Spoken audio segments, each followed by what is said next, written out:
Welcome, my fellow brothers, on Rival Hammer. Salut à tous les amis, salut à tous et bienvenue sur Rural Hammer, le podcast du Wargame à l'ancienne et du Warhammer bien de chez nous. On se retrouve aujourd'hui pour évoquer quelques souvenirs et ce sont des très jolis souvenirs.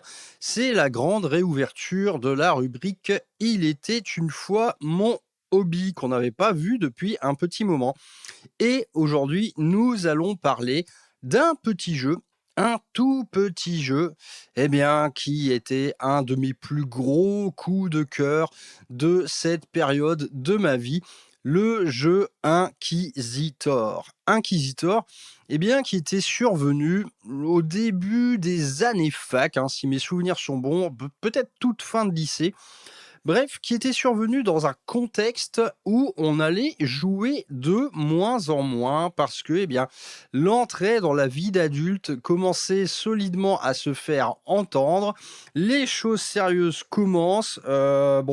C'est un mélange de vocations, de petits boulots d'été, de filles, de sorties au bistrot. Ça y est, on était majeur, on avait le permis.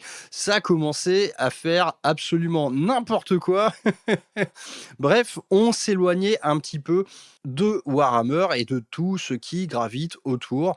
Désormais, le samedi, plutôt que d'aller passer une après-midi enfermé à faire chier les trolls de la VPC, on allait plutôt au bar pour écouter du AC/DC en buvant de la Jupiler.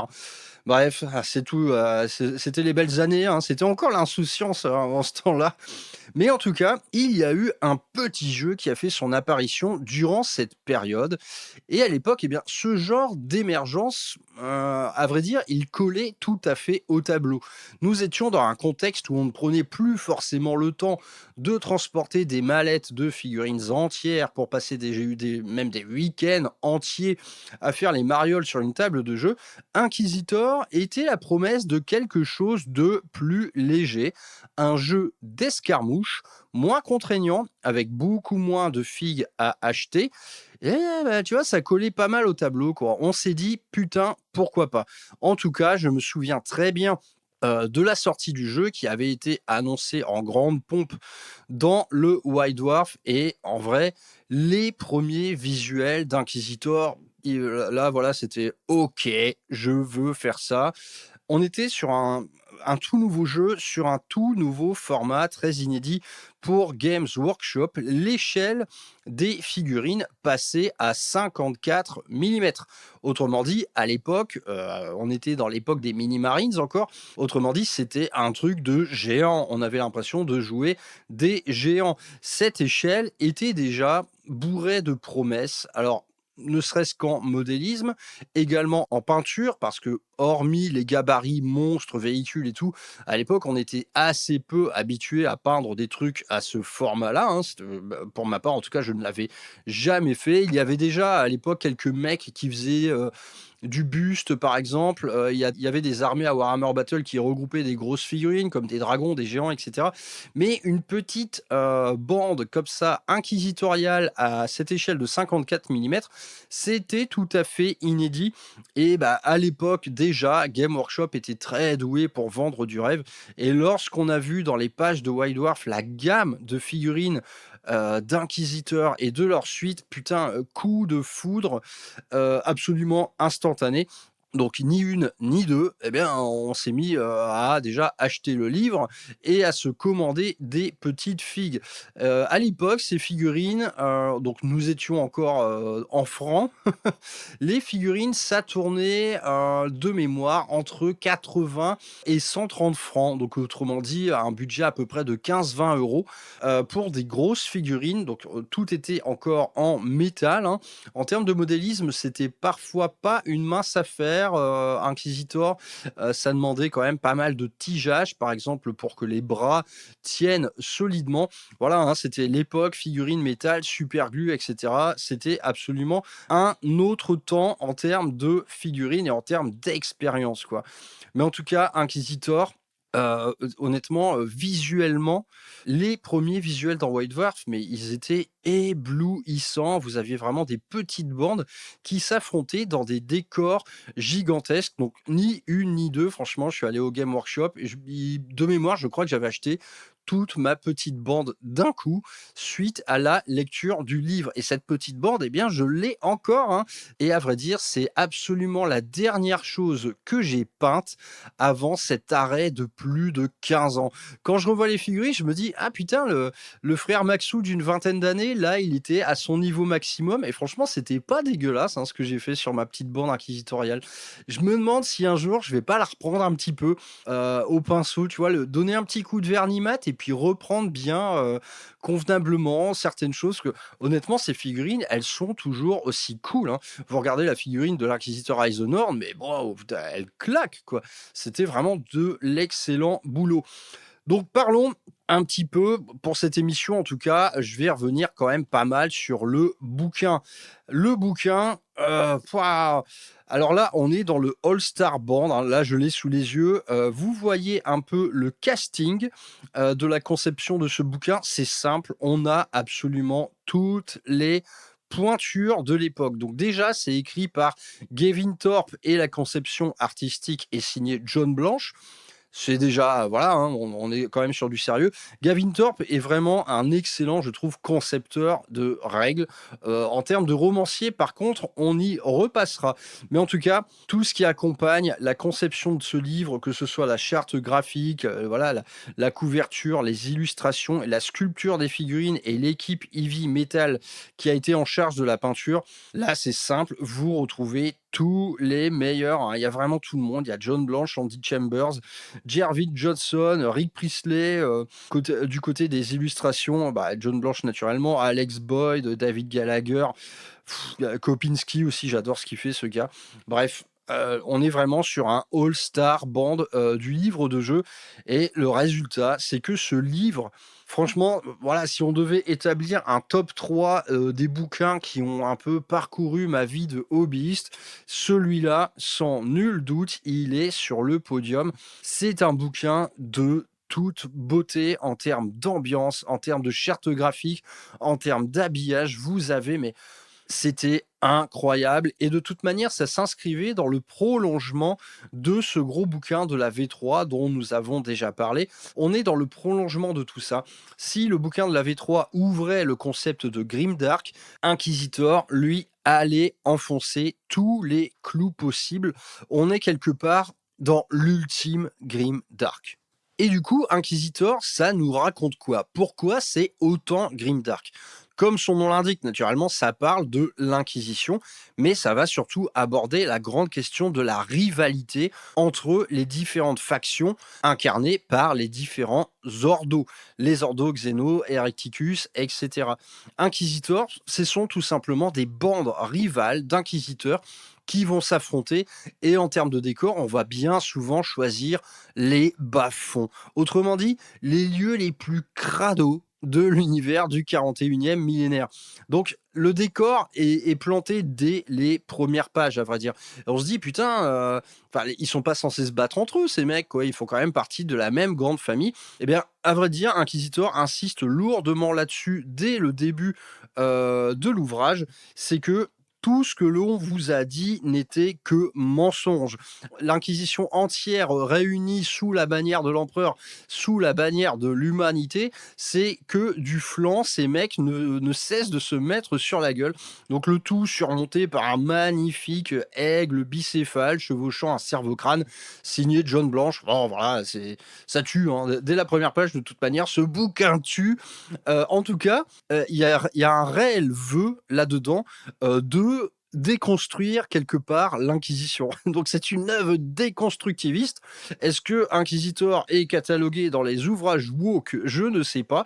Mais en tout cas, il y a une vraie volonté de laisser entrer la part sombre dans le royaume de l'humanité et de faire des inquisiteurs des individus, dans le meilleur des cas, assez malveillants. Parce que dans le pire des cas, c'est carrément des énormes bourrins, quoi. Bref, on est vraiment dans une œuvre qui tend à déconstruire l'Inquisition, tout ce qu'elle incarne et normalement ce qu'elle incarne de vertueux. Donc ici, voilà, le décor est planté. On est dans ce qu'il y a tout simplement de pire dans l'Imperium. On est vraiment dans la fange la plus putride du royaume de l'humanité. Et ces inquisiteurs, pour s'affronter, ils vont avoir recours à toutes les vilainies pour monter leur petite bande et faire accroître leur pouvoir. Voilà, le décor est planté et à vrai dire, dans le bouquin, donc dans l'intégralité voilà, les premières dizaines de pages, honnêtement, ce ne sont que du lore. C'est du lore pur et dur, mais du lore qui vous est conté sous la forme de petites nouvelles et de petits récits.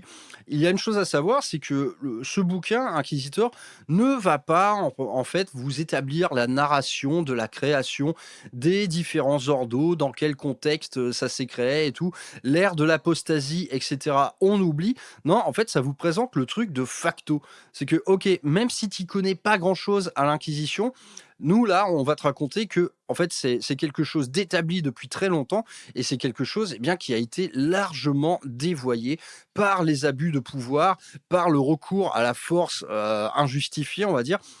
Bref, le seul élément historique que vous aurez un peu à vous mettre sous la dent, c'est l'histoire de l'inquisiteur Quixos. Donc je ne vais rien spoiler dans cette émission. L'inquisiteur Quixos, c'est tout simplement quelque part le premier grand inquisiteur, celui qui a un peu créé le buzz à l'époque, à l'ère de l'apostasie, en ayant notamment recours à des procédés assez peu vertueux. Bref, il n'y a pas de vrai historique dans ce bouquin. Par contre, vous allez en prendre plein la gueule en termes de petites nouvelles, parce que là, franchement, on trouve de la plume derrière.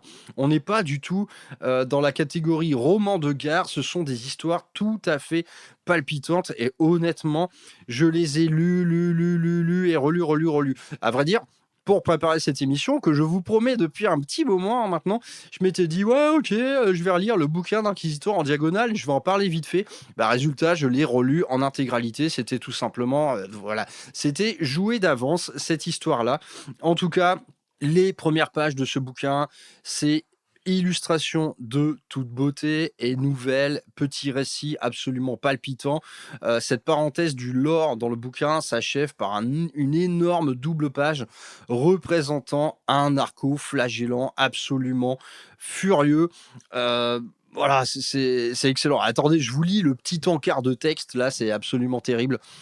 Vous avez été reconnu coupable de 15 chefs d'accusation d'hérésie, 32 chefs d'accusation de blasphème, 3 chefs d'accusation de sédition et 27 chefs d'accusation de propos irreligieux.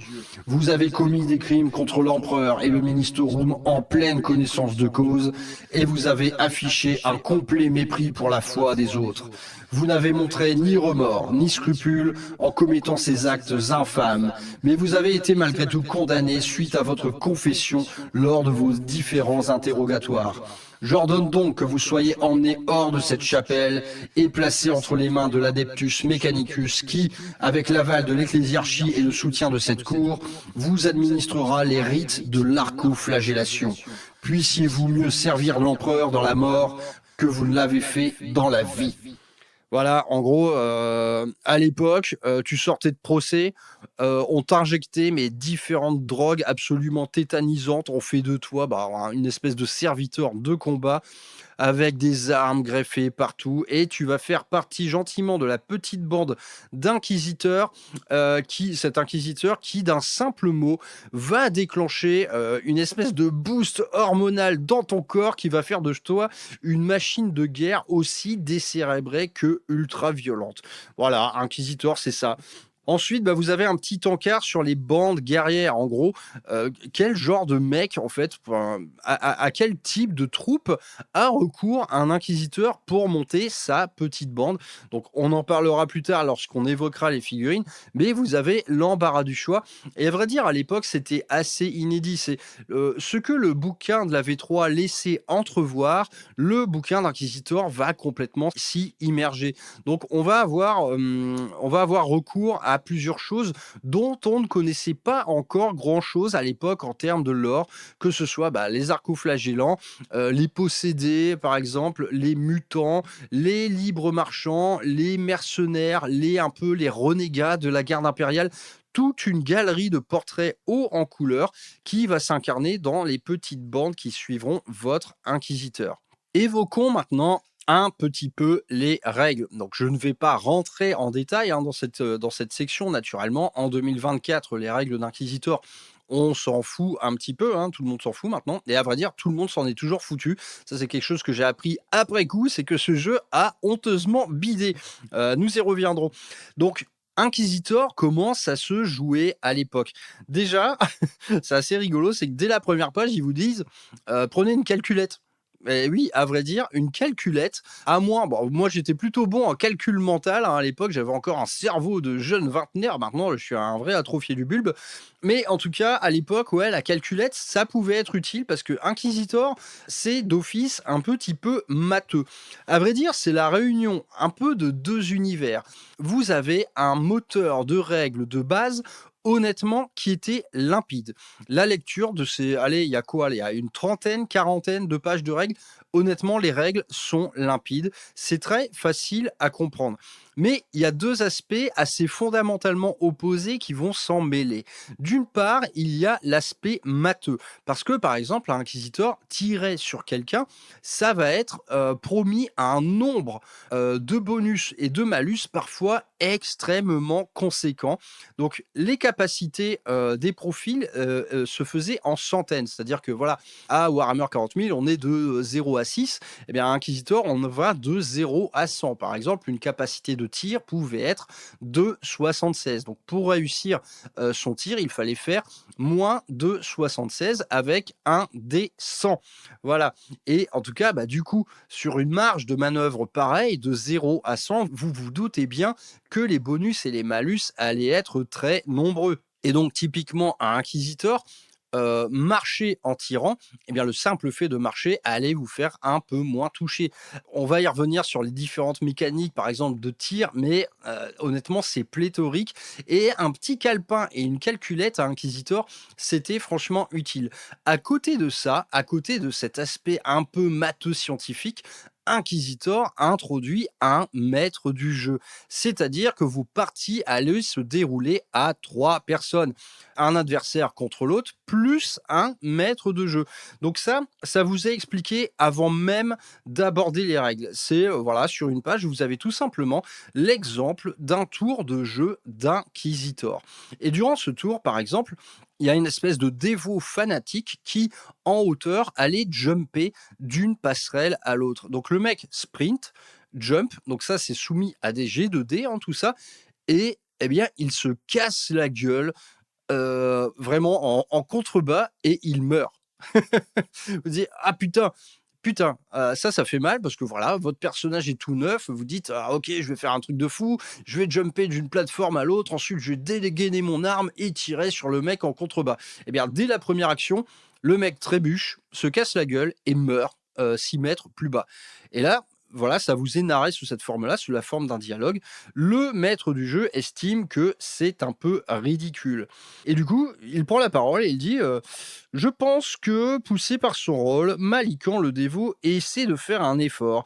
Disons qu'il n'a pas entièrement raté son saut et qu'il s'est en fait raccroché sur le bord de la rambarde. Par contre, il a dû lâcher le pistolet qu'il avait à la main et se retrouve perdu, les pieds dans le vide, en faisant une première cible de choix. Et ça, pour tous les aspects du jeu, ça va être soumis au regard d'un maître du jeu. Honnêtement, Inquisitor demeure un jet de dés. Et qui dit jeu de dés dit craquage. Et ces craquages vont parfois vous donner des situations ridicules. C'est par exemple quelque chose que j'ai déjà abordé dans mes petites émissions sur Warhammer 40 000, sur quelque part comment le réenchanter un peu, comment lui donner plus de sens. Eh bien, à Inquisitor, on partait d'office avec une solution à tout. Cette solution allait s'appeler le maître de jeu. Typiquement, au premier tour d'une partie, vous êtes à l'autre bout de la map, votre Inquisiteur tire un coup de pistolet laser, et là, sur le jet de dés, vous faites par exemple un 99. Et faire un 99 au premier tour, ça veut dire faire mouche en pleine tête. Là, vous dites, l'adversaire est à l'autre bout de la map. Il y avait une chance sur des millions pour que ce truc arrive. Donc, à Inquisitor, techniquement, en termes de règles, vous aviez une chance sur 100 de faire un headshot à l'autre bout de la map. Mais à échelle physique et réaliste de l'univers, il y avait véritablement des chances sur 1 million pour que cela arrive. C'est là que le maître de jeu intervient. Donc, imaginons ce scénario, ok, un headshot absolument improbable. Le maître de jeu va pouvoir décider que ce tir un peu bienheureux, va ricocher, par exemple, sur une pièce bionique du crâne du mec à l'autre bout de la table, lui provoquant des effets certains, mais certainement pas la mort. Sinon, on se retrouve avec une partie qui est pliée d'avance. Donc, ce genre de truc, le maître de jeu va apporter une solution. Et à l'époque, c'était assez rigolo parce qu'on s'est improvisé maître de jeu quelque part. On n'avait jamais fait ça. Et c'est là que on avait un peu fait la jonction avec le roleplay. Je me souviens de quelques parties où, en termes de maître de jeu, on avait un gars qui en fait, n'était pas forcément familier avec les règles d'Inquisitor, par contre, qui maîtrisait sur le bout des doigts le storytelling dont on avait besoin pour faire de cette partie quelque chose de grandiose. Et là, on rejoint un autre aspect que j'ai pu aborder un peu dans mes émissions, c'est celle sur le wargame dramatique. Inquisitor, avant même de lire les règles, on vous apprend ça. On vous dit, OK, vos parties, il y aura un storytelling, il y aura de l'enjeu, il y aura du drame, et ça va vous être compté par quelqu'un de physique, quelqu'un de tangible, qui va vous accompagner tout le long de la partie. Autrement dit, les gars, moi, le frère Maxou d'une vingtaine d'années, quand j'ai lu ça, j'ai fait waouh, ça va être cool, on va s'amuser, quoi. On va bien s'amuser. Donc, partons ensuite sur un peu le déroulé du jeu Inquisitor. Inquisitor est un jeu alterné. Donc, c'est honnêtement, dans les règles, il y a des trucs qu'on va retrouver bien plus tard dans Kill Team, par exemple. Je pense qu'ils ont quand même pioché certaines idées qui avaient été émises dans ce bouquin. On va raisonner en termes d'action et de vitesse d'action. Par exemple, un personnage dans Inquisitor, il va avoir un nombre d'actions prédéterminé pour son tour.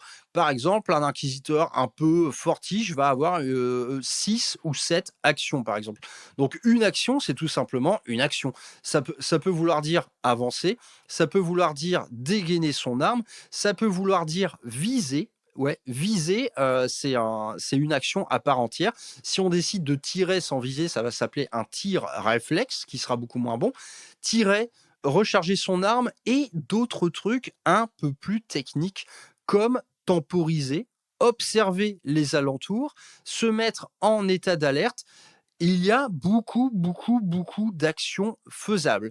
Et donc, ces jets d'action, ils vont être dictés par des dés. Par exemple, si vous avez 7 actions dans votre besace, donc 7 actions, il y a moyen quand même de faire pas mal de choses différentes au sein du même tour, ça va quand même être soumis à un jet de dés. C'est que ces 7 actions, vous allez lancer 7 dés, et sur un 4+, ce seront les actions réussies. Donc, vous avez 7 actions, vous lancez 7 dés, vous faites 4+, ça veut dire que vous avez 4 actions disponibles durant cette partie. Donc, ces actions, elles s'énumèrent en amont. C'est-à-dire que dans ces 7 actions possibles, vous allez devoir déterminer quelles seront les 7 actions que vous allez faire durant ce tour. Et vous allez pouvoir inclure dans cette séquence d'actions un petit temporisé qui va vous permettre de remettre le reste de vos actions à plus tard. Parce que parfois, on ne sait pas trop ce qu'on va faire. Admettons, je sprinte jusqu'à un coin du mur et j'observe. Ça, c'est 2 actions. Selon ce que je vais observer, ça va dicter la suite de mes actions. Et c'est là que rentre en jeu l'action temporisée, qui va vous permettre de briser votre séquence d'action pour décider quoi faire par la suite. Donc la mécanique principale du jeu Inquisitor, c'est absolument ça. Et donc c'est un séquençage alterné entre vous et votre adversaire. Généralement, une bande peut se composer de 3 à 6 personnes. Donc on va retrouver un peu ce format Kill Team quelque part dans l'activation de vos figurines. Et donc ensuite, le bouquin va vous découper toutes les actions possibles, ne serait-ce qu'en termes de mouvement. Le mouvement, ça inclut énormément de choses. Tout est possible, sauter, ramper, se déplacer pas à pas, maintenir une posture, se planquer derrière un décor, appuyer par exemple son bras sur une rambarde va vous permettre d'avoir plus d'appui pour mieux viser par la suite. Vraiment dans le descriptif des actions possibles à Inquisitor, le truc est vraiment pléthorique et ce bouquin couvre absolument tous les cas de figure possibles. Si vous voulez par exemple sprinter, faire un grand saut tout en rechargeant votre arme de poing, en atterrissant de ce saut, vous faites une roulade, vous vous planquez derrière un couvert, vous mettez votre coude sur une rambarde, vous vous appuyez et vous visez puis vous tirez, bah, tout ça, c'est possible. Tout ça est couvert en termes de règles. Et à vrai dire, ces règles, elles sont extrêmement simples. C'est vraiment pas compliqué à calculer tout ça. Par contre, bah, ça va induire pas mal de bonus, malus. C'est-à-dire que si on s'immobilise, qu'on tire, bah là, les choses sont très simples. Vous tirez à plein potentiel.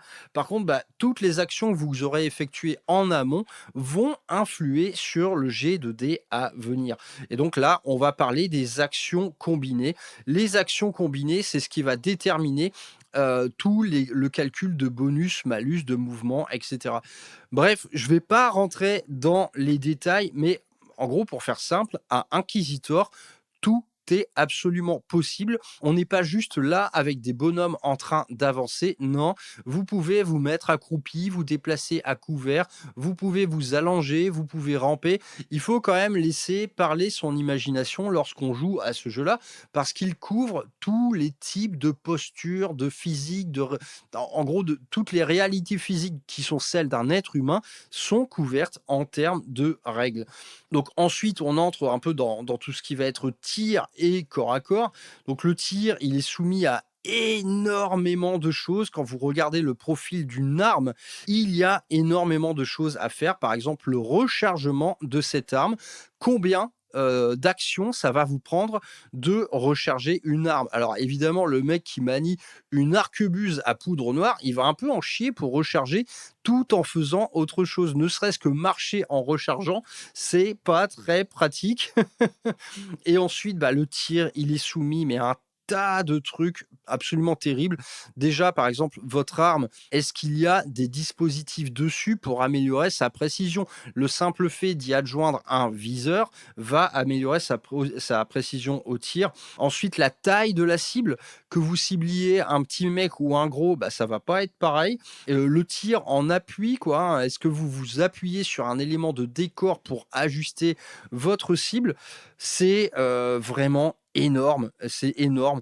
Il y a des tirs précis, que votre arme soit semi-automatique, automatique ou tir en rafale, bah pareil, ça va influer sur les jets de dés. Il y a énormément de choses à faire et on va y venir plus tard, mais l'arsenal d'Inquisitor, putain, c'est absolument terrible. En tout cas, il y a des trucs absolument rigolo qu'on ne voit pas dans les autres jeux. Par exemple, si vous vous tenez derrière un muret et que vous arrosez la zone derrière vous sans pour autant regarder ce sur quoi vous tirez, bah, c'est tout à fait possible en termes de règles. Et de toute manière, ça paraît touffu, mais dès lors que la situation se complique, dès lors qu'il y ait des choses qui ne s'incarnent pas forcément parfaitement en termes de règles, eh ben là, c'est le maître de jeu hein, qui va prendre le relais. Vraiment, c'est le maître de jeu qui prend à corps tout ce qui va être en gros, tout ce qui va toucher à des règles spéciales. Donc ça, c'est absolument terrible. On retrouve un peu cette même profusion de situations spéciales dans le corps à corps, qui, cette fois, va faire intervenir encore des nouvelles mécaniques, comme par exemple là, une mécanique de parade. C'est-à-dire que, ok, par exemple, vous vous faites attaquer, dans vos mains, il y a un pistolet d'une part et un bâton de l'autre. OK, vous vous faites attaquer, eh bien, vous allez pouvoir essayer de parer les attaques de votre assaillant avec un pistolet ou votre bâton. En cas de parade réussie, ça va pouvoir vous donner droit à une contre-attaque immédiate, par exemple un tir de pistolet à bout portant, qui là encore va subir des bonus ou des malus selon les situations, ou alors une bête esquive, une roulade sur le côté, qui va déterminer votre rallonge par rapport à la portée d'engagement du personnage. Donc évidemment, par exemple, un inquisiteur, il se fait attaquer, il arrive à parer le coup avec son pistolet, il décide de faire une roulade sur le côté. Cette roulade va lui donner plus d'allonge, une allonge à laquelle son bâton dans l'autre main va être plutôt approprié. Donc les combats, en fait, au corps à corps, ils sont assez passionnants. C'est un véritable ballet qui se met en place, un ballet soumis naturellement à des jets de dés, mais en fait, chacun de ces jets de dés va vous conter quelque part une histoire. On est un peu dans un délire cap et épée où le séquencement de la phase au rythme des jetés de dés et des décisions du maître du jeu va donner naissance à un vrai corps à corps palpitant. Et ça, putain, j'ai adoré ces mécaniques-là et tout rentre en compte, hein. L'allonge de l'arme, la position, est-ce que vous faites charger alors que vous êtes un peu en contrebas? Il y a tellement de trucs à faire. Il y a des pénalités de parade qui vont rentrer en compte. Si vous manipulez, par exemple, une arme dangereuse, typiquement un bâton psychique, le mec, si vous arrivez à parer une attaque d'épée avec ce bâton psychique, peut-être que le bâton psychique, il va pas trop aimer. Il va se mettre à déclencher des petits éclairs warp dans toutes les directions. Il y a tellement de trucs à faire, c'est absolument prodigieux. Et à vrai dire, toutes les armes, par exemple, que vous avez dans vos mains, elles prennent mais tellement de corps en termes de règles. J'en ai pas parlé, mais par exemple, Inquisitor prend en compte l'usage main droite, main gauche. Vous allez choisir si votre personnage est droitier ou gaucher. C'est absolument terrible, quoi. Admettons, vous avez un petit pistolet dans la main gauche et une grande épée dans la main droite. Vous vous faites charger. Vous pouvez très bien choisir de larguer votre pistolet par terre et de prendre votre grande épée à deux mains, améliorant largement vos chances de parade.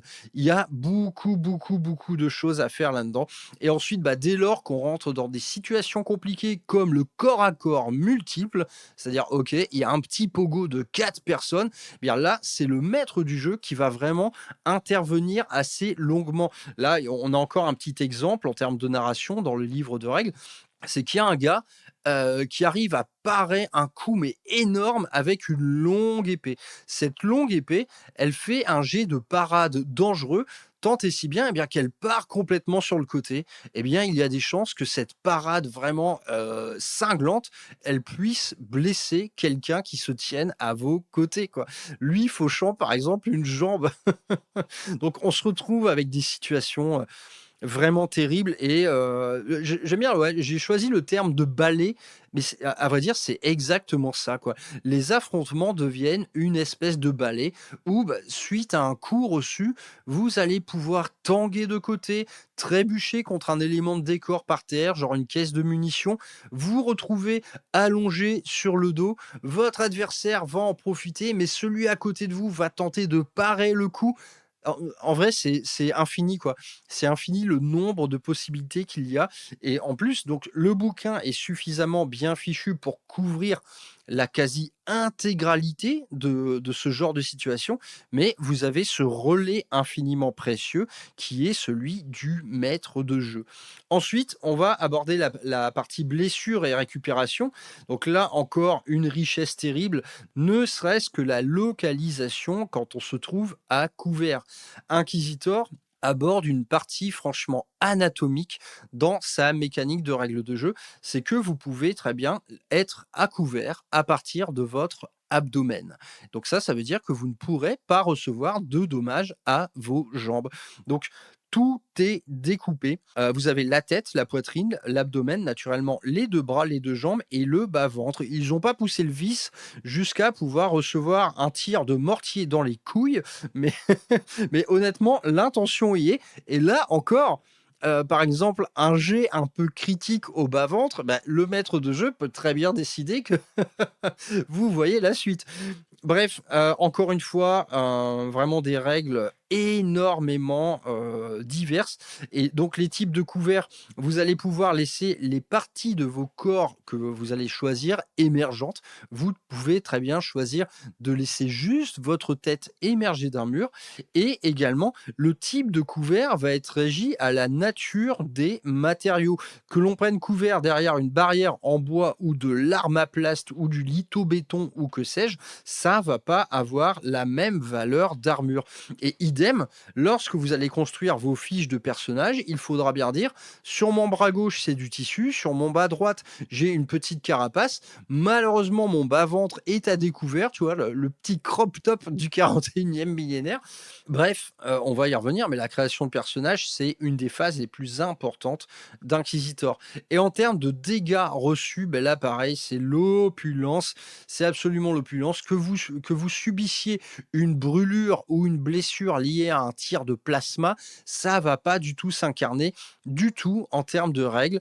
Ensuite, beh, pour vous soigner, vous allez pouvoir, par exemple, avoir accès à des actions qui vous permettent, bah, par exemple, de faire un bandage de fortune.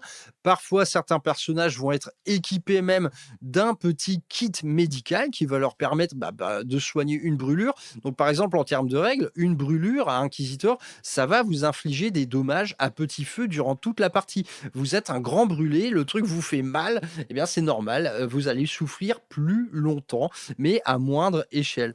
Donc là encore, la répartition des dégâts, elle se fait via des jets de dés, qu'il s'agisse d'une blessure superficielle, profonde, grave ou critique, ça va s'incarner de manière différente également. Vous voyez le tableau, c'est absolument pléthorique. Et pour finir un petit peu sur les règles, il y a une partie, alors là, qui est la plus inédite sans doute du jeu, ça va être la partie perception. Que ce soit la vision, l'ouïe, ça va s'incarner en termes de règles. Par exemple, vous vous arrêtez derrière un couvert, vous décidez juste de temporiser et de scruter les alentours. Eh bien, le simple fait de faire ça, d'observer, ça va vous donner des choses qui vont s'incarner en termes de règles. Les sens, les 5 sens sont couverts en termes de règles par Inquisitor. Et là, on trouve des trucs qui prennent tout leur sens. Par exemple, le bon vieil œil bionique. Eh bien, un œil bionique à Inquisitor, ça va améliorer votre perception des alentours et ça va vous donner des règles supplémentaires. Donc, par exemple, quelqu'un qui décide d'avancer pas à couvert en étant accroupi, par exemple, sur une passerelle supérieure, un inquisiteur un peu sérieux en termes de perception, qui a des organes un peu augmentés, il va être bien meilleur, par exemple, pour détecter ou pas l'intrusion de ce type de personnage dans sa zone. Et en cas de succès, va pouvoir avoir un petit tir en état d'alerte gratuitement, par exemple. Donc ah là là, c'est absolument prodigieux, hein. L'incarnation en termes de règles, c'est simple, quoi. Tout ce qui fait de nous des êtres humains, c'est couvert en termes de règles. Et donc ensuite, on va rentrer dans la partie arsenal, création de personnages, capacité spéciale, etc. Et là, putain, les gars, c'est absolument l'opulence. Inquisitor, votre personnage, vous allez pouvoir lui donner un caractère de ouf. Et ce qui est génial, c'est que dans ces capacités spéciales, vous n'allez pas trouver, par exemple, comme dans Warhammer 40 000, que des améliorations. Vous allez pouvoir donner à vos personnages des trucs assez lourds à porter. On peut très bien choisir d'avoir un personnage à qui il manque un membre, par exemple, une espèce de libre marchand avec une jambe de bois. C'est absolument possible en termes de règles. Et donc, ce qui est génial ici, c'est que dans tout cet ouvrage, quelque part, à chaque fois, à chaque règle, la rédaction des règles là fait sans arrêt appel à votre esprit critique, à votre discernement et plus globalement à votre imagination. Et il y a un passage assez génial sur la création de personnages qui vous invite à créer des vrais personnages. C'est-à-dire que on ne doit pas aller vers quelque chose d'optimisé lorsqu'on crée un personnage. Il y a une véritable volonté dans l'écrit à faire de vos personnages quelque chose d'unique, mais eh bien, défauts y compris. On va leur donner tous les défauts du monde à ces personnages.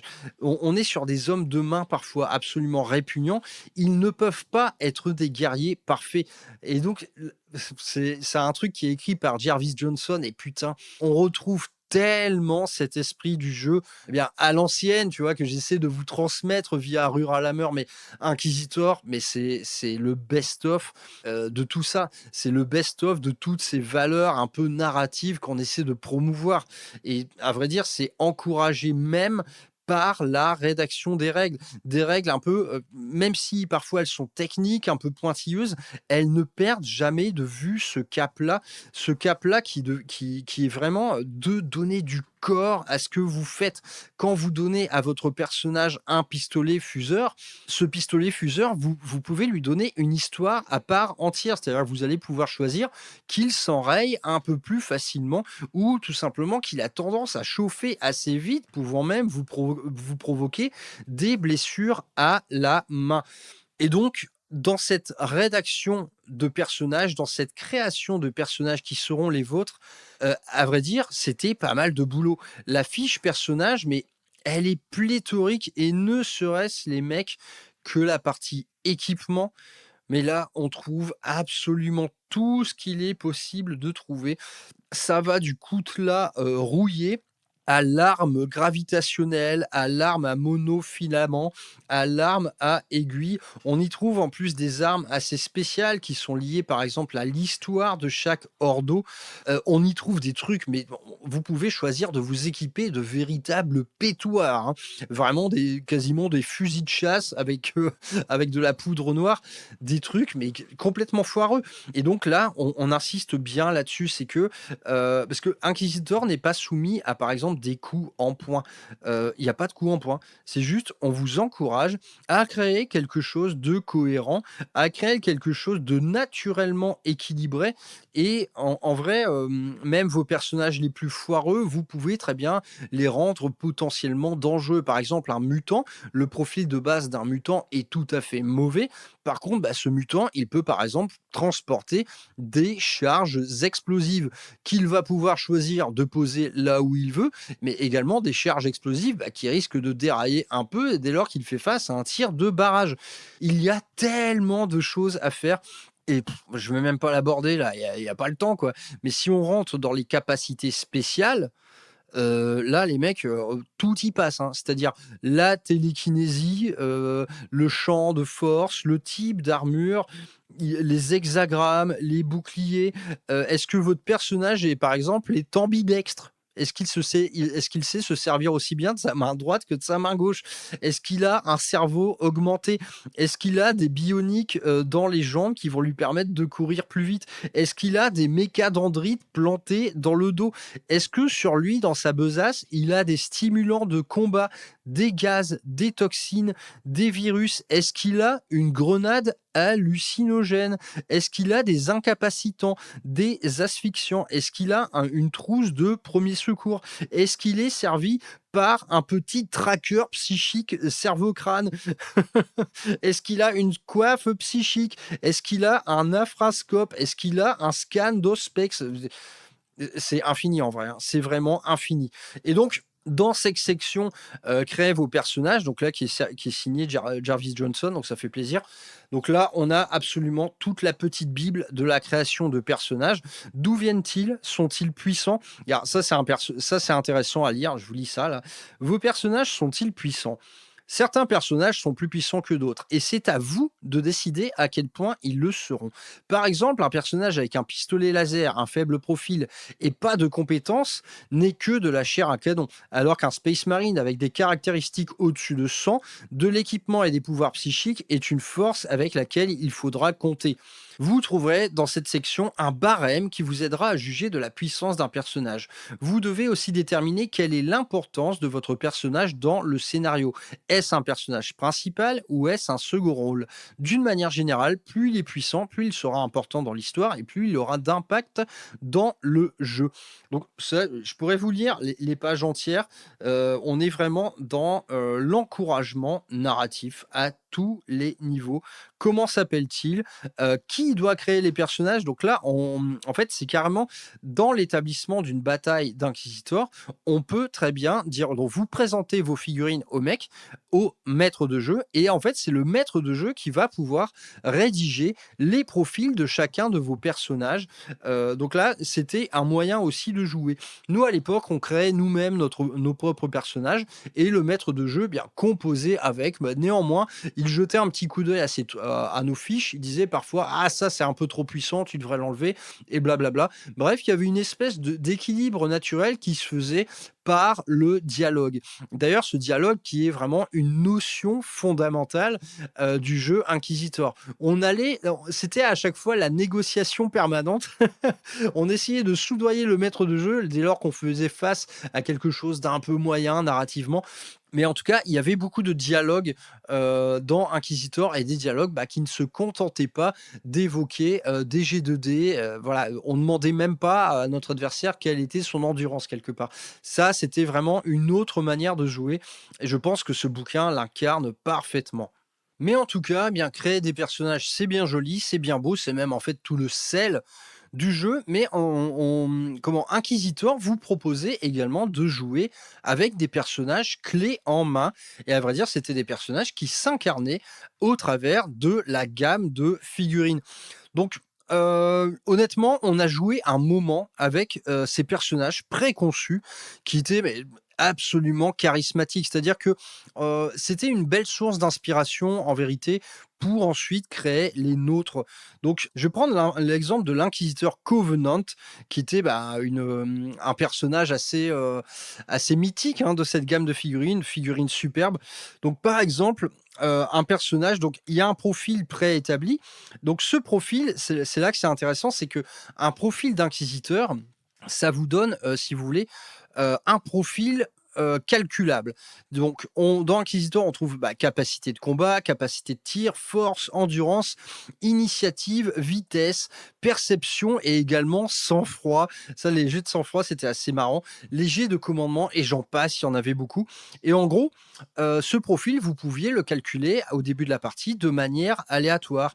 Par exemple, un inquisiteur pouvait, une valeur d'endurance de base de 60 et qui ensuite allait être un peu aléatoire suivant un G2D. Donc cette endurance allait pouvoir être un peu supérieure ou un peu inférieure suite à des G2D, vous donnant un personnage tout à fait unique en termes de profil. Donc si on prend par exemple l'inquisiteur Covenant, il a une capacité de combat de 82, autrement dit c'est carrément un maître bretteur.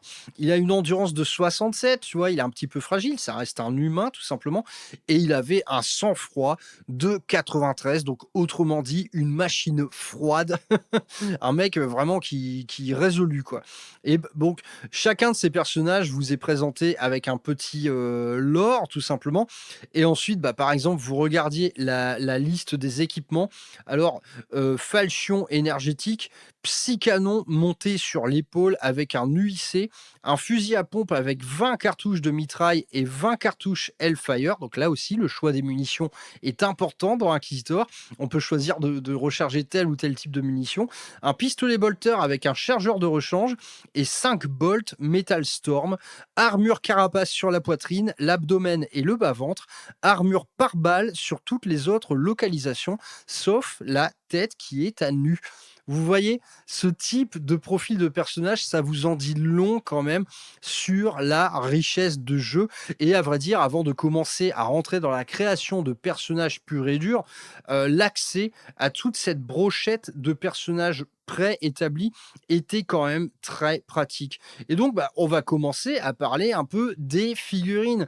Les figurines d'Inquisitor, voilà, c'était une gamme absolument inédite à l'époque. Et putain, que c'était haut en couleur. Mais en tout cas, c'était une gamme assez inégale. Par exemple, l'inquisiteur Covenant dont on vient de parler, voilà, là on prend pas trop de risques, c'est sculpté par Jess Goodwin, magnifique figurine. On avait ensuite Artemis, le capitaine de la Death Watch, également sculpté par Jess Goodwin. Donc c'était le seul personnage Space Marine d'Inquisitor et à vrai dire, à l'époque, putain, en termes de règles, ça posait problème. Ça posait problème parce que là, à échelle du jeu, un Space Marine dans une escarmouche, putain, le mec était d'une puissance absolument phénoménale. Donc là, en fait, ça impliquait la création, par exemple, de scénarios faits, avec ce contexte-là, le contexte de la présence sur table d'un membre de l'Adeptus Astartes allait impliquer, en fait, des scénarios complètement asymétriques. Parce que si on était sur une espèce de match égal en termes de valeur, le mec allait dérouiller tout le monde, quoi. Donc ensuite, bah, une galerie de personnages absolument haut en couleur. Vous aviez l'arco-flagellant, vous aviez le prêtre Joseph, une espèce de gros moine avec un marteau de guerre à deux mains, que je possédais également. Le libre marchand, une espèce de libre marchand, le Von Castellan, l'inquisiteur Eisenhorn. Donc c'est rigolo, hein, dans Inquisitor, on trouve des incarnations qui allaient ensuite prendre corps bien plus tard dans Warhammer 40 000. On trouve aussi un possédé Cheruba'el, et également qu'on retrouve en termes de figurines. Désormais, c'est sorti dans Blackstone Fortress, il me semble.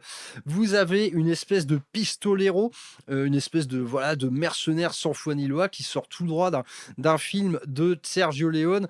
Vous aviez un mutant, le mutant Covandus. Vous aviez une paire d'assassins, des cultistes de Parks, il me semble. C'est Severina et Sevora. Ouais, c'est des sœurs jumelles. Donc des sœurs jumelles, cultistes, assassins. L'inquisiteur Terrius, l'agent de l'Adeptus Arbites Barbaretta avec son chien de combat, le sergent Stone également qu'on vient de retrouver dans la suite inquisitoriale Kill Team, le Malikan qui est un membre de gang Necromunda avec un Eviscerator à deux mains, un membre également de l'Adeptus Mechanicus. Bref, il y avait quand même une galerie de portraits assez convaincante, hein. Les personnages qui vous étiez présentés avaient tous une personnalité de ouf et également, eh bien, s'incarnaient au travers de figurines qui étaient quand même plutôt réussies. Certaines de ces figurines vous offraient plusieurs options. Par exemple, le pistolero, eh bien, ou le libre marchand pouvait s'assembler de deux manières différentes, tant et si bien qu'on pouvait, par exemple, jouer deux libres marchands, eh bien, qui avaient des figurines différentes, quelques options de tête, d'armement, de pose, etc. Les kits métal étaient quand même plutôt bien foutus. Et donc, bah, ces figurines-là, là maintenant, voilà les gars, faut se projeter dans un temps où, eh bien, les proxys 3D, les créateurs 3D, l'impression 3D, tout ça n'existait pas. Donc, pour la création de vos propres personnages, eh bien, il fallait partir de cette gamme-là. Et là, on ouvre une rubrique du bouquin qui est tout à fait bandante. C'est le lexique de modélisme. En gros, le bouquin va vous expliquer comment convertir vos figurines Games Workshop. Et là c'est du grand art, hein, c'est du grand art. Les concepteurs du jeu se sont livrés eux-mêmes à de la conversion de leurs propres figurines. Donc on trouve par exemple des trouvailles, mais du feu de Dieu, quoi. Par exemple, il y a un arco-flagellant à qui le mec a greffé les pinces énergétiques du Gascul Traca de l'époque en faisant une espèce de gladiateur complètement horrible, quoi. On a également droit aux conversions de John Blanche qui nous a fait une armée de mutants et de dévots absolument dégueulasses. Et bah, chacun des concepteurs du jeu vous propose, eh bien, sa petite bande. Alors là, on trouve un mec qui a fait carrément, donc on trouve Brian Nelson qui nous a fait un inquisiteur en fauteuil roulant. Ça, c'est pas génial, quoi. Ensuite, il y a un gars qui a greffé des ailes de dragon à son possédé chez Rubael en faisant une entité démoniaque volante. Et ce qui était assez sympa, c'est que de voir le multi-format et le multi-jeu s'incarner dans les figurines des mecs, quoi. C'est-à-dire qu'on allait prendre, par exemple, un ogre Warhammer pour lui greffer une arme de dreadnought bionique en faisant une espèce d'ogre arco-flagellant dégénéré qui faisait dans les 3 mètres de haut, hein, à échelle humaine équivalente, et bah, qui, voilà, une espèce de machine de mort, mais complètement handicapée par sa taille et son poids. Donc, bah, vous avez dans les pages de ce bouquin plein de conversions avec plein de bonnes idées. Voilà, il y a des gars qui se greffaient des armes de Dreadnought. Bah, ah putain, mais quel plaisir en fait de revoir ça à l'heure actuelle. Quel plaisir de revoir un jeu qui t'encourage à la conversion, qui t'encourage à la création de tes propres personnages. Enfin, c'est que du bonheur, quoi. C'est que du bonheur. Les pages suivantes abordent ce que vont être les décors. Et là, eh bien, c'est le gros problème. C'est le gros problème. Échelle 54 mm, eh bien, en gros, tous les décors dont vous disposez pour vos parties de Warhammer 40 000, vous pouvez les foutre aux chiottes. Il faut des décors à l'échelle. Et bah, rétrospectivement, ça doit sans doute expliquer pourquoi le jeu a bidé. C'est ce besoin en décor. Parce que Inquisitor, il va se montrer passionnant dès lors qu'on va jouer sur les hauteurs, par exemple, dès lors qu'on va jouer sur les tunnels, dès lors qu'on va jouer sur des situations de décor, en fait, une configuration de décor assez complexe. Alors là, dans les pages du livre, vous faites face à des décors qui sont complètement fous, qui franchissent allègrement le mètre 30 de haut. En fait, les gars, ils ont carrément construit une cité ruche. Ils ont carrément construit une cité ruche. Ensuite, vous avez une zone désolée, un peu qui rappelle à un vieux western. En tout cas, des éléments de décor là qui sont faits par les concepteurs du jeu, mais qui sont proprement phénoménaux. Et à vrai dire, bah, ça représentait la grande difficulté de l'époque. Eh bien, nous, avec notre petite bande là, eh bien, c'était les chantiers décors, hein. Chantier de décor sur chantier de décor, chacun a mis la main à la pâte. Moi, par exemple, j'avais fait une espèce de silo à céréales accompagné de petits baraquements, donc qui introduisait pas mal de hauteur. Je me souviens d'une partie où mon mec a escaladé le silo pour faire un tir en appui au sommet avec son espèce d'arquebuse longue portée. C'est marrant, on a des souvenirs un peu liés au jeu qui sont très particuliers. Bref, là, les décors, c'était un gros morceau. Ça n'existait pas commercialement. Il fallait absolument tout créer. Et là, je me souviens, c'était super, hein, c'était vraiment des canettes de coca avec des pailles, avec des plaques de métal perforées, des socles en bois, des structures en carton armaturé avec des bandes de métal. On fabriquait des tuyaux. Waouh! Enfin, en gros, c'est tout un pan de ma jeunesse, hein, c'est tout un pan de ma jeunesse. Difficile de ne pas y exprimer une certaine nostalgie.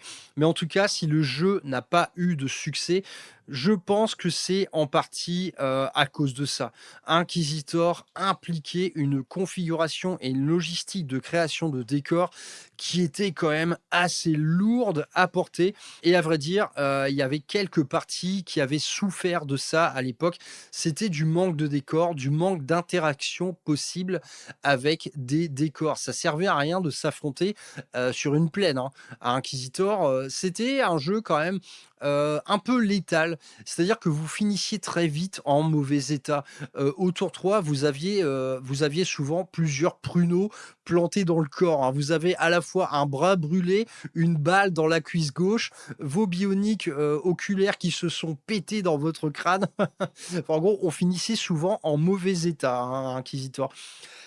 Donc le bouquin s'achève sur la partie création de scénario, encore une fois dictée par Jarvis Johnson. Donc, autrement dit la Bible, hein. La Bible, et à vrai dire la lecture de ce genre de truc est très inspirante, par exemple pour la conception de scénario à Warhammer 40 000. Néanmoins, le bouquin vous prend quand même par la main et vous propose en fait des éléments clés.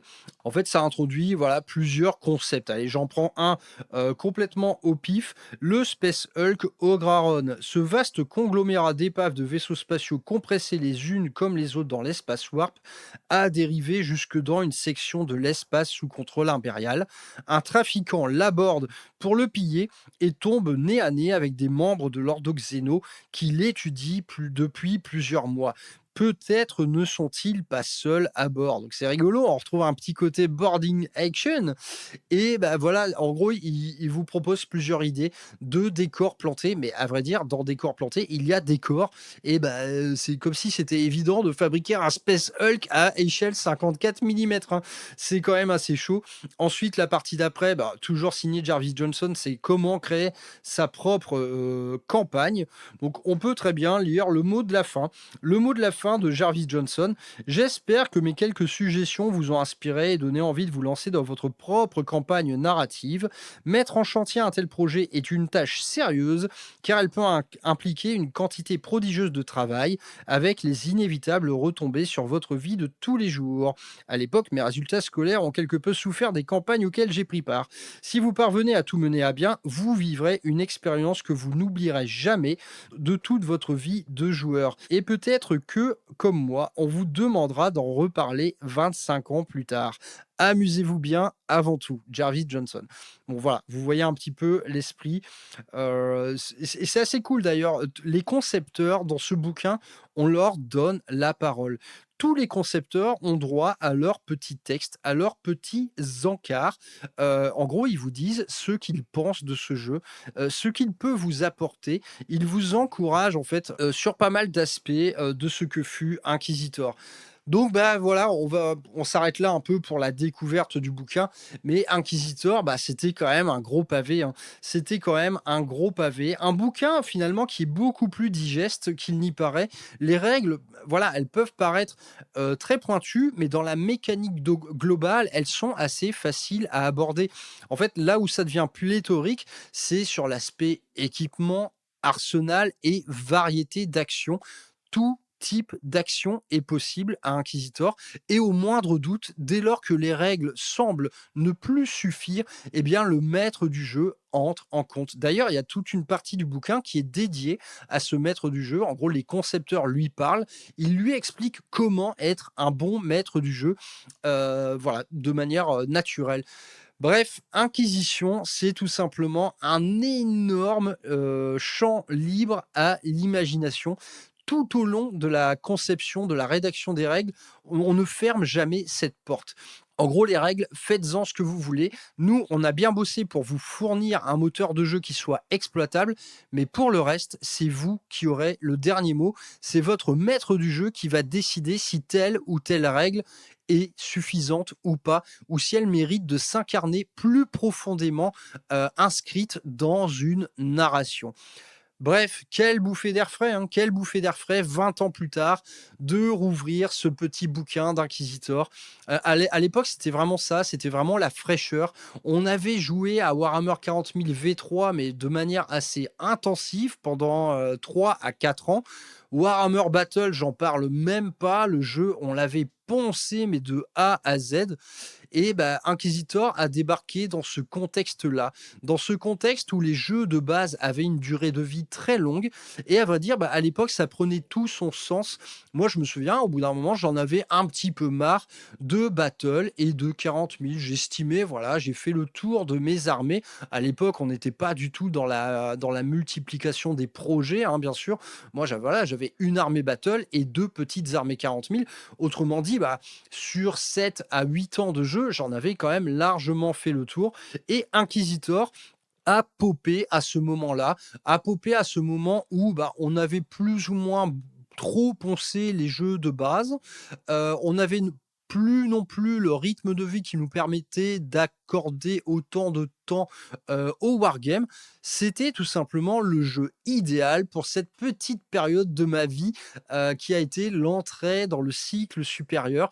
Et bah, à vrai dire, c'est le dernier jeu Games Workshop auquel j'ai joué. Et à vrai dire, j'y ai pas mal joué, hein, des parties d'Inquisitor, putain, pendant une période de 3 ans, je pense. Ça a été quand même un exercice un petit peu régulier, hein, avec tous mes compères historiques du wargame, hein, qui le sont toujours aujourd'hui d'ailleurs.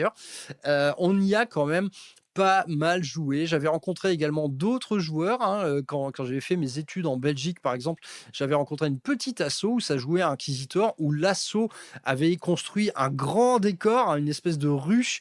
Ah putain, quel bonheur quand j'avais vu ce décor pour la première fois. Il faudrait que je retrouve les photos, hein, c'était en argentique, naturellement. Quand j'avais vu ce grand décor fait en association, putain, la petite émotion que j'ai eue de déployer ma bande menée par Eisenhorn là-dedans.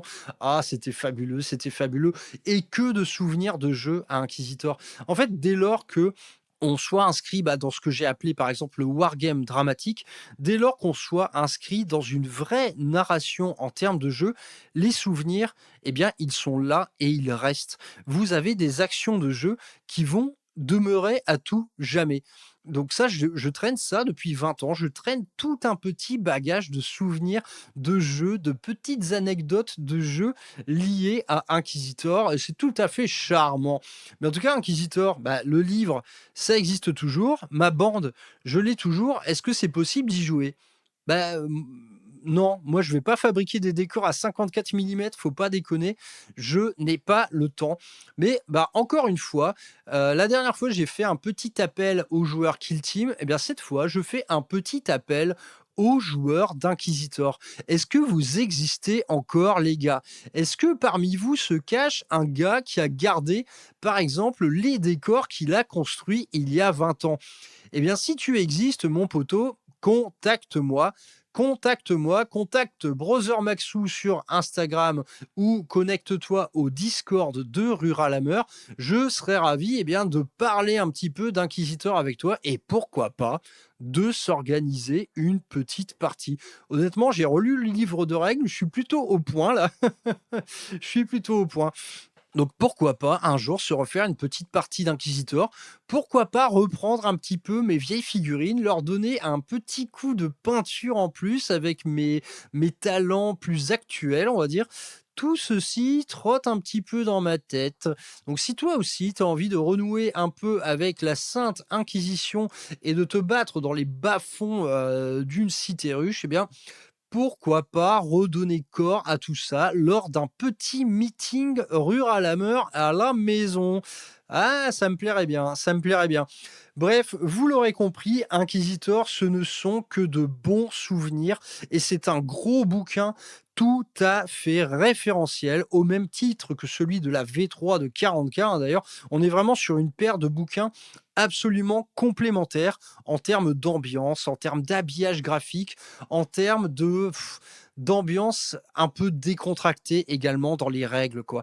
Il y avait quand même une grande partie des règles qui faisaient appel à votre discernement de joueur, à votre créativité, à votre imagination et qu'il est bon de se replonger dans des temps bénis comme ça. Là, il y a une photo qui m'a trop fait rire, quoi. C'est là, dans le chapitre dédié au couvert. Vous avez une figurine d'inquisiteur où seule sa grande épée dépasse. Ça, typiquement, à 40 000, c'est «Ah ah, je vois un bout de ton épée, je vais pouvoir t'allumer». Et là, vous avez un petit encart de texte qui vous dit «Faites travailler votre imagination. Évidemment que votre inquisiteur est à couvert. Évidemment qu'il n'aurait jamais laissé dépasser son épée du mur». Tu vois? On est vraiment dans cet esprit de jeu à l'ancienne qui faisait encore appel à une vraie logique physique, à une vraie réalité des figurines tangibles et surtout à un vrai discernement, quoi. On pouvait pas tirer sur quelqu'un dont on voyait le bout de l'épée. Voilà, ça fait du bien de se replonger dans quelque chose qui a un peu plus de sens.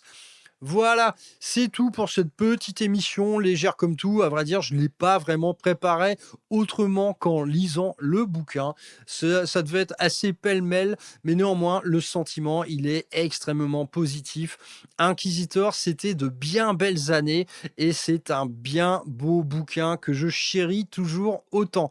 Franchement, si vous pouvez vous le procurer en petite annonce ou je ne sais quoi, foncez parce que la lecture de ce truc est vraiment voilà, c'est vraiment un vrai petit bonheur en soi, malgré la dégueulasserie ambiance de l'univers qui y est dépeinte. Portez-vous bien les loulous, à très bientôt pour un prochain épisode de Il était une fois mon hobby. Je ferai moins traîner les choses à l'avenir. Portez-vous bien en ces douces journées d'hiver. Portez-vous bien et à plus tard. Je vous fais des bisous. Ciao!